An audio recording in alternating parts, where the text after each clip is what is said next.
제가 전에 부목사로 섬겼던 교회에 말기암 투병 중인 한 자매가 있었습니다.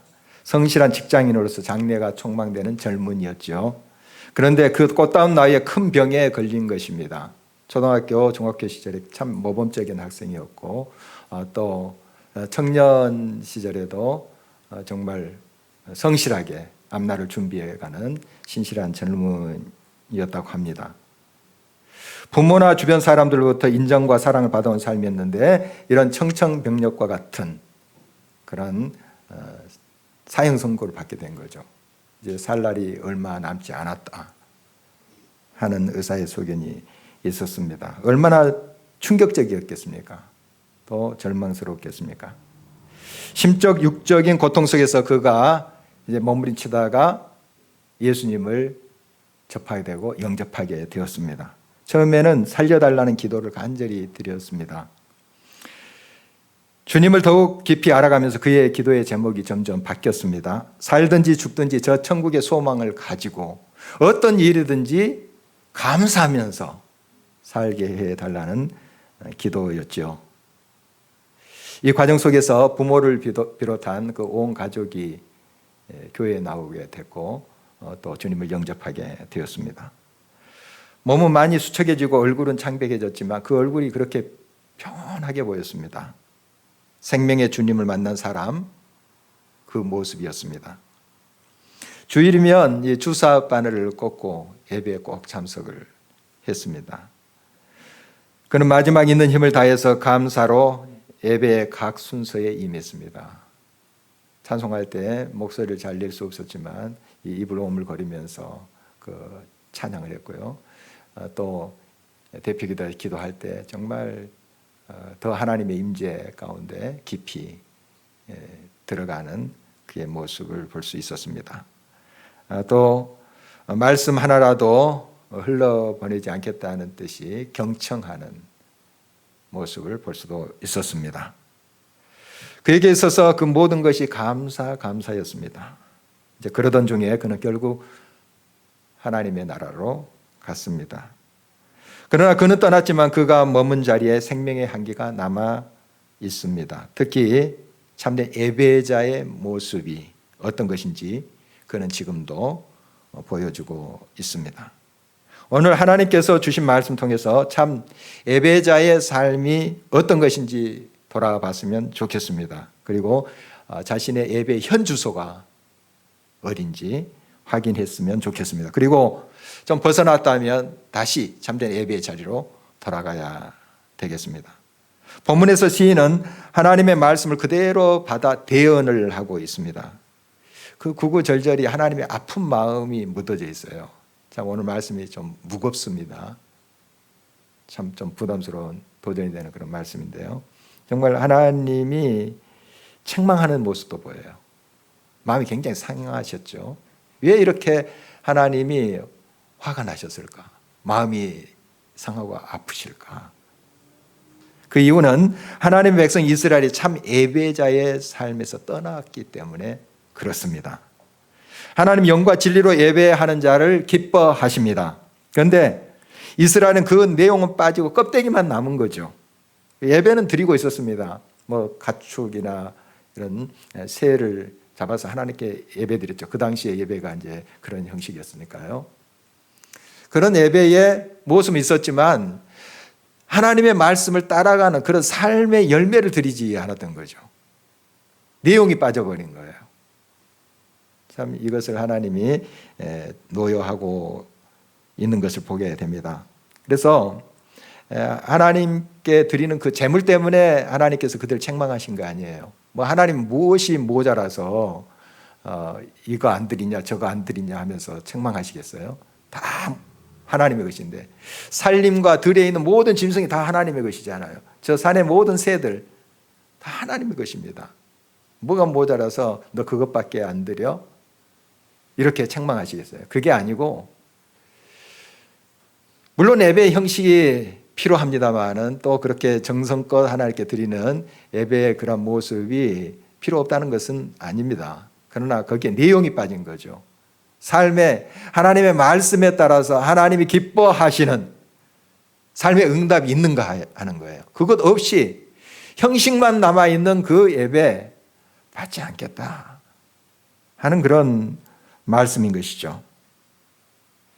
이사야 선지자 시대에도 같은 그 하나님의 마음을 우리가 읽어볼 수가 있습니다. 하나님의 백성이라 하는 유다가 하나님의 말씀을 떠나서 살았습니다. 그리고 예배 시간 되면 성전에 와서 예배를 드려요. 제사죠. 그때는 제사를 드려요. 그런데 하나님께서 그들의 위선을 지적하고 있습니다. 그래서 이사야 선지자가 그 메시지를 시작하면서 이렇게 하나님의 마음을 전하고 있습니다. 이사야 1장 2절에서 3절입니다. 하늘이여 들으라, 땅이여 귀를 기울이라. 여호와께서 말씀하시기를 내가 자식을 양육하였거늘 그들이 나를 거역하였도다. 소는 그 임자를 알고 나귀는 그 주인의 구유를 알건만은 이스라엘은 알지 못하고 나의 백성은 깨닫지 못하는도다 하셨도다. 이사야 당시에도 성전에서 제사가 진행되고 있었습니다. 살진 소, 양 드렸습니다. 그런데 그들의 삶이 따르지 않았고 말씀의 한 절이라도 따라가려고 하는 그런 삶의 열매가 없었어요. 그래서 하나님께서 그 제사 받지 않으니 제발 치워라 이렇게 말씀하셨습니다. 성애와 아울러 악을 행하는 것을 더 이상 견딜 수 없다고도 하셨습니다. 예수님의 예루살렘 성전에 들렸을 때 그 성전 마당에서 장사치들이 장사판을 벌이고 있었습니다. 처음에 그 성전들에서 가축을 파는 것은 먼 곳에 있는 사람들을 배려하는 그런 목적이었어요. 그러니까 예루살렘 근교에 있는 사람들은 양, 염소, 소 이런 것을 가져오기가 비교적 쉬웠죠. 그런데 먼 곳에 있는 사람, 지금 터키 쪽이나 그리스, 이태리 그 지역에서 오는 사람들이 있었거든요. 특히 절기 때 6월절이나 하는 절기 때 이제 하나님 앞에 평생 한 번 예배드리고 그 절기에 참석하겠다 하는 사람도 있었어요. 이런 사람들이 그 먼 곳에서 어떻게 양을 메고 옵니까? 참 힘들죠. 그래서 그 양을 살 수 있도록 배려를 한 거예요. 염소 같은 거 해서 그 성전 마당에서 재물을 이렇게 판 겁니다. 그런데 이게 이제 장사를 하다 보니까 돈이 왔다 갔다 하잖아요. 돈을 주고 사야 되니까 돈이 보이기 시작한 거예요. 야, 이거 좀 장사가 되겠는데 하는 계산이 나온 겁니다.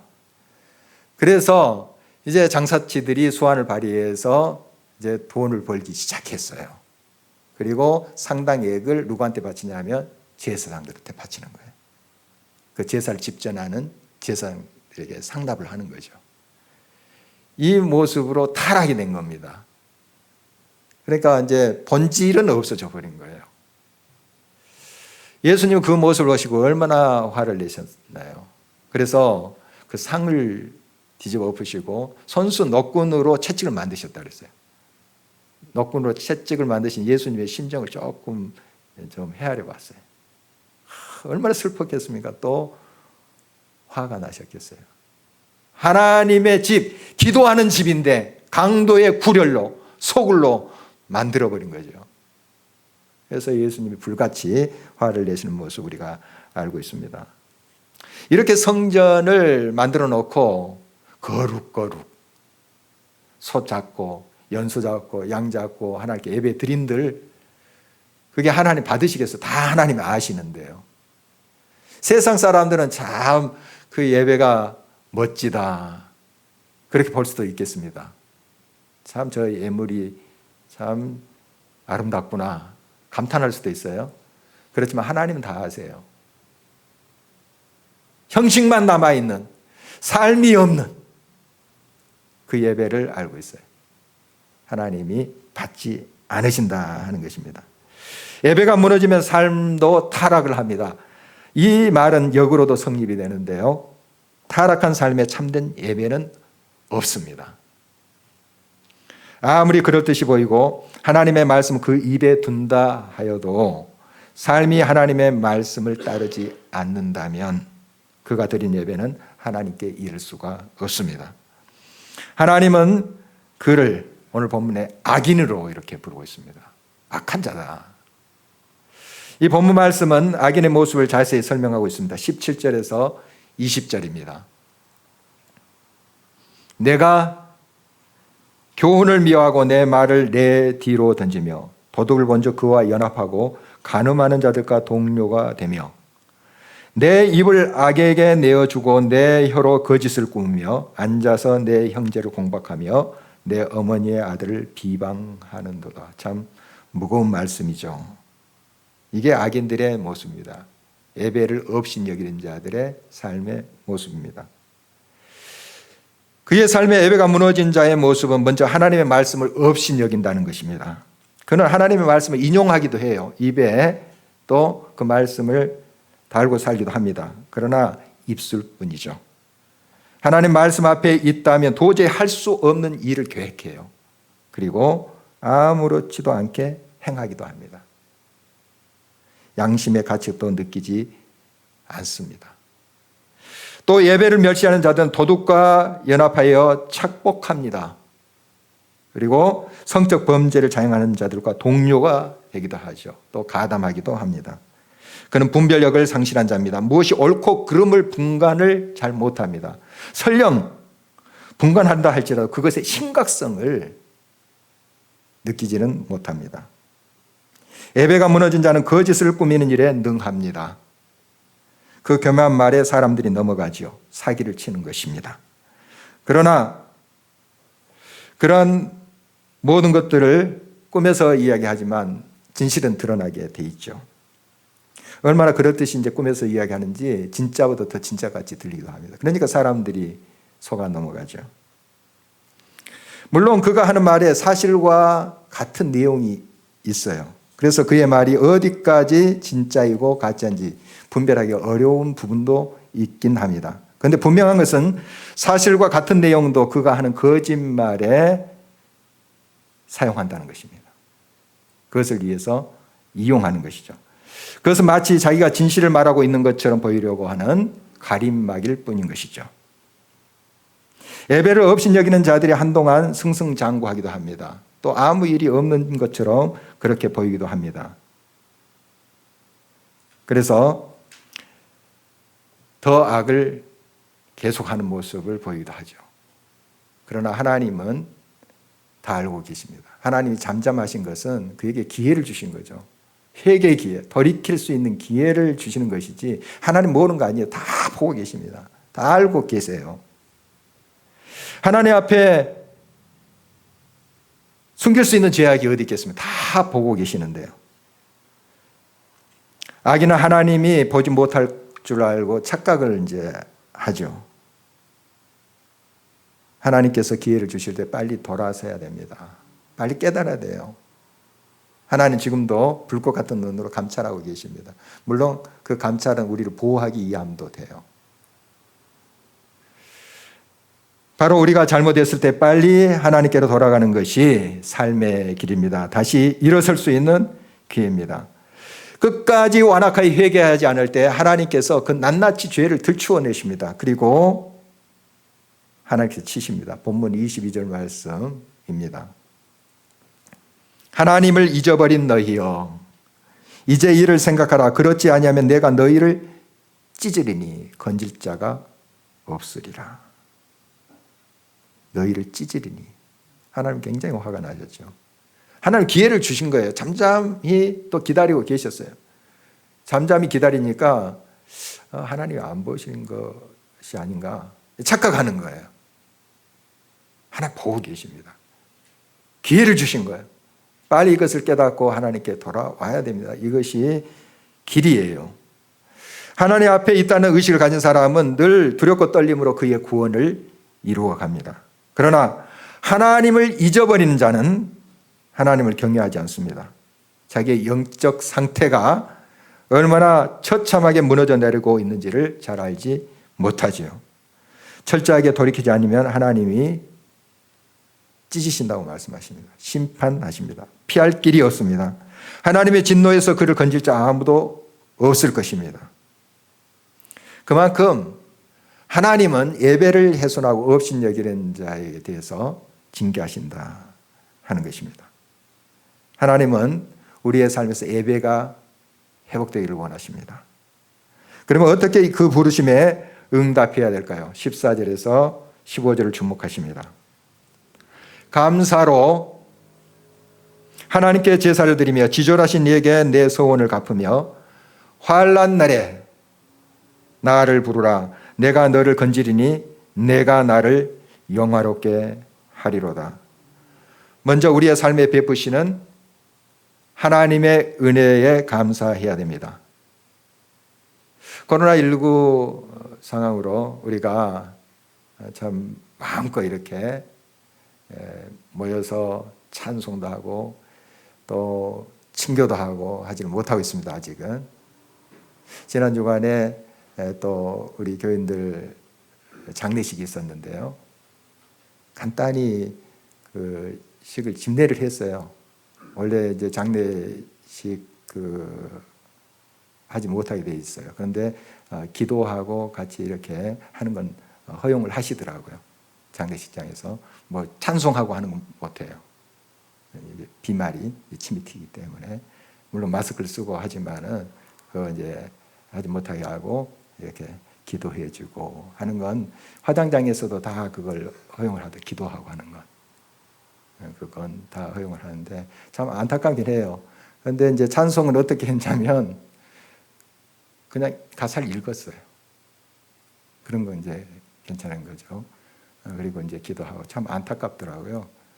그렇지만은 또 그런 중에 또 하나님의 은혜가 있었습니다. 정말 1년 전만 해도 우리가 좀 상상하기 어려운 장면 아닙니까? 정말 마음껏 찬송도 하고 같이 식사도 하면서 즐거워하고 야유회도 하고 친교하면서 이렇게 지낸 것이 진짜 정말 오래전의 일 같게 이렇게 느껴집니다. 정말 당연하게 여겼었죠. 그러나 지금 얼마나 그것이 참 하나님의 큰 은혜인지 우리가 계속해서 이 말을 하고 있지 않습니까? 여러분 아직도 감사할 게 많아요. 아직도 지금 이 상황에서 이렇게 우리가 모여서 예배드릴 수 있고 부분적으로 우리가 대면 예배를 드리고 있지만 정말 얼마나 감사합니까? 또 화면을 통해서 또 예배드릴 수 있고 또 여러 모임도 할 수 있고 이런 것들에 대해서 우리가 진정 감사할 수 있어야 되겠습니다. 이게 어떤 경우는 이 상황도 참 감사했다 이렇게 고백할 수 있는 상황이 될 수 있어요. 이렇게 예배드리지 못할 상황도 있을 수가 있다는 거죠. 그래서 지금 이 순간에 여기에서 우리가 정말 감사드릴 수 있어야 돼요. 이게 당연한 게 아닙니다. 하나님의 은혜고 하나님의 사랑이에요. 감사할 수 있어야 됩니다. 우리 가족을 한번 다시 살펴보세요. 굉장히 옆에 있는 사람이 당연히 내 곁에 있을 것 같이 생각이 되시죠. 여러분 정말 귀한 존재들 아닙니까? 한 사람 한 사람 기억하면서 또 이렇게 바라보면서 참 감사하다. 감사하다. 이렇게 우리가 고백했으면 좋겠고요. 우리 교회 공동체도 마찬가지입니다. 우리가 같이 서로 다른 사람들이 생활하다 보니까 또 신앙생활 하다 보니까 때로는 맞지도 않고 또 마음이 상할 수도 있어요. 뭐 가정에서도 그렇잖아요. 교회에서 그렇지 않겠습니까? 그러나 여러분 찬찬히 서로를 쳐다보면서 서로의 존재의 귀함을 느낄 때 감사가 나와요. 또 합력해서 선을 이루어 가시잖아요. 또 서로 이렇게 때로는 부딪혀 가면서 또 맞춰져 가잖아요. 하나님 그렇게 인도하심에 감사드릴 수 있어야 됩니다. 바로 이런 감사의 열매를 가지고 하나님께 나와서 예배드리는 것 하나님이 기뻐하십니다. 우리의 삶 속에 감사로 제사를 드리는 그런 아름다운 역사가 더 풍성하게 일어나기를 간절히 바라는 것입니다. 또한 우리의 서원을 주님께 갚으며 나아가는 예배 하나님께서 기뻐하십니다. 우리는 여러 가지로 하나님 앞에 서원을 합니다. 약속을 이제 하죠. 입교 세례식 때도 서약합니다. 이렇게 하겠습니다. 저렇게 하겠습니다. 약속이잖아요. 그리고 이제 교회 직분자로서 임직을 받을 때도 서약을 합니다. 또 결혼식 때도 서약하죠. 어떻게 하겠다. 이건 물론 여러 증인들 앞에 사람들 앞에서도 하는 거지만 결국 하나님께 하는 거예요. 하나님과의 약속이에요. 꼭 지켜야 됩니다. 서원은 꼭 반드시 지키셔야 돼요. 물론 잘 지키지 못할 경우도 있습니다. 그러나 그것을 아무렇지도 않게 생각해서는 안 돼요. 최소한 죄송한 마음이 있어야죠. 하나님께 그렇게 약속했는데 내가 잘 지키지 못했구나. 죄송하다. 하나님 잘 지키게 해 주십시오 하고 좀 예스는 하나님께 기도하면서 나아가는 그런 자세가 우리들에게 요청되는 것이죠.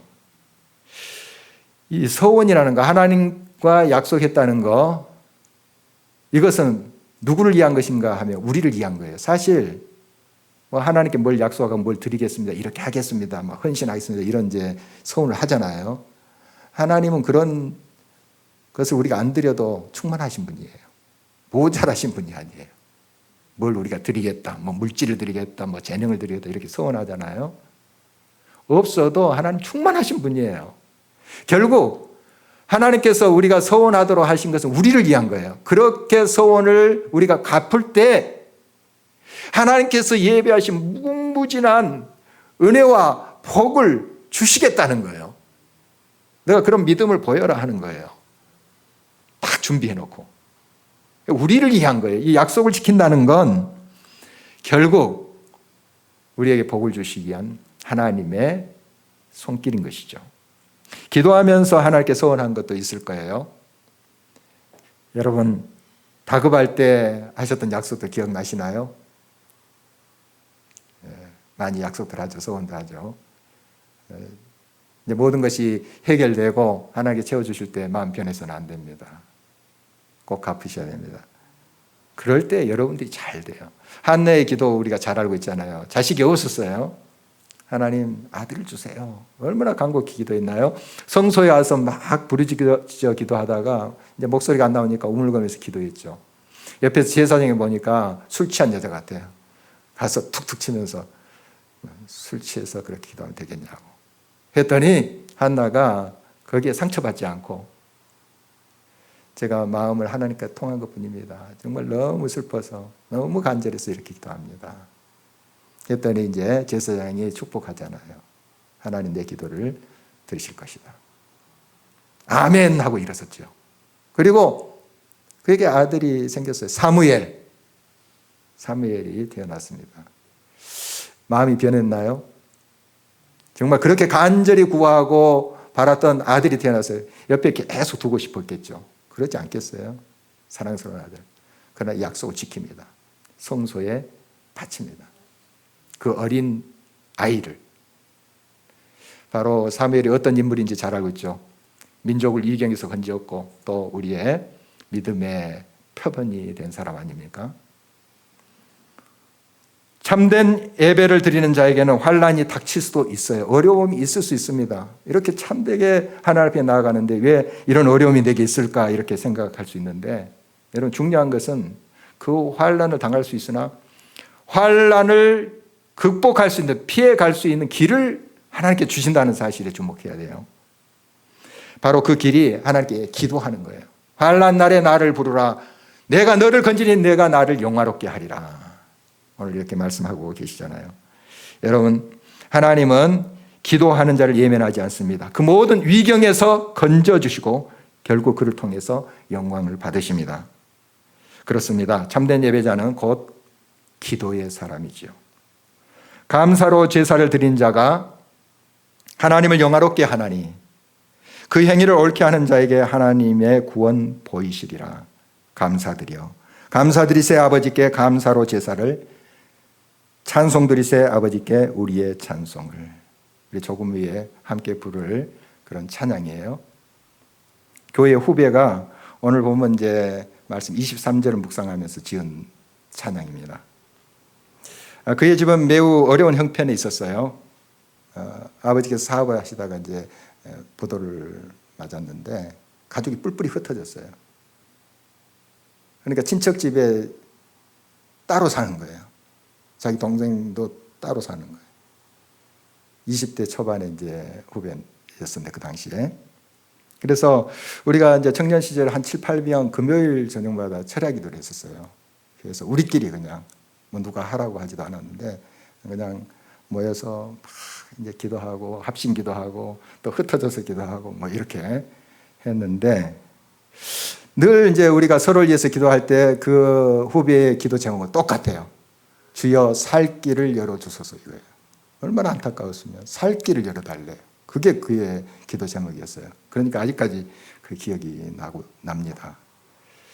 그런데 이제 쉬는 시간에 그 후배가 기타를 가져왔어요. 기타도 잘 못 칩니다. 못 치는데 뭔가 띵띵띵 하면서 노래를 부르는 거예요. 바로 이 노래예요. 노래인데 야 그거 처음 듣는 찬양이다 했더니 자기가 이제 기도하다가 그 곡이 떠올랐대요. 악보도 쓸 줄 모르는데 옆에서 이제 우리 한 형제가 악보를 이제 그 노래 부른 대로 쓴 거예요.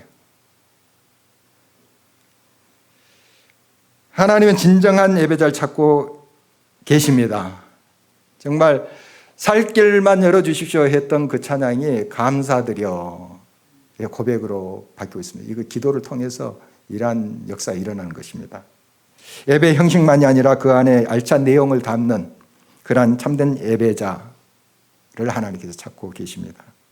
감사가 넘치는 삶으로 드리는 예배가 되길 바랍니다. 지금 이 순간 하나님께서 주신 사람, 환경, 이 상황에 대해서 감사드림으로 하나님께 나아갔으면 좋겠습니다. 기도 중에 여러 예식 중에서 하나님께 약속하신 거 꼭 지키십시오.